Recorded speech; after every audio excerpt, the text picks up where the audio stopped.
बहुत साल पहले पापा यहाँ आए थे और उन्होंने मुझे कहा था कि पैंगोंग लेक उनके लिए दुनिया की सबसे सुंदर जगह है। मैंने सोचा कि उनके जन्मदिन पे यहाँ अगर आ जाऊं तो अच्छा हो। कांग्रेस नेता राहुल गांधी अपने पिता और पूर्व प्रधानमंत्री राजीव गांधी की 77वीं जयंती पर लद्दाख पहुंचे हुए हैं।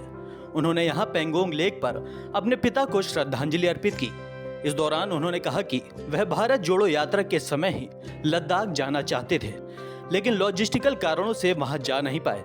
तब उन्होंने सोचा था कि लद्दाख का टूर विस्तार से किया जाएगा। राहुल गांधी की तरफ से कहा गया है कि वो यहाँ उन बातों को सुनने आए हैं जो जनता के दिल में है। खैर, उन्होंने यहाँ के लोगों से बात करने के बाद मीडिया के सामने खुलकर अपनी बात रखी। राहुल ने कहा कि लद्दाख के लोगों ने मुझे बताया है कि यहाँ चीन की सेना घुस आई है। इनकी जो चारागाह भूमि होती थी वो अब वहां जा नहीं पा रहे हैं। इसके अलावा उन्होंने प्रधानमंत्री नरेंद्र मोदी पर भी निशाना साधा और कहा कि प्रधानमंत्री ने यह कहा कि 1 इंच जमीन नहीं गई है, लेकिन वो सच नहीं है। आप यहाँ किसी से पूछ लीजिए, वो आपको बता देगा। यहाँ पे तो सब लोग कह रहे हैं कि चाइना की सेना घुसी है। प्रधानमंत्री जी ने कहा 1 इंच ज़मीन नहीं गई, मगर वो सच नहीं है।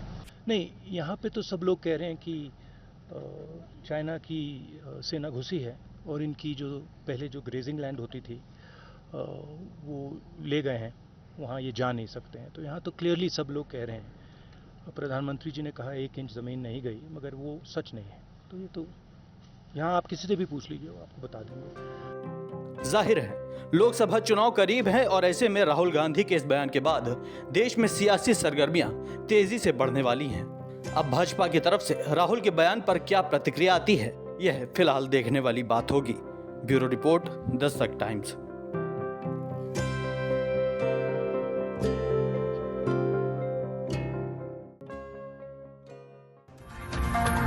ताजा तरीन खबरों के लिए सब्सक्राइब करना ना भूलें दस्तक टाइम्स। बेल आइकन दबाकर पाएं देश विदेश की लेटेस्ट खबरों की नोटिफिकेशन।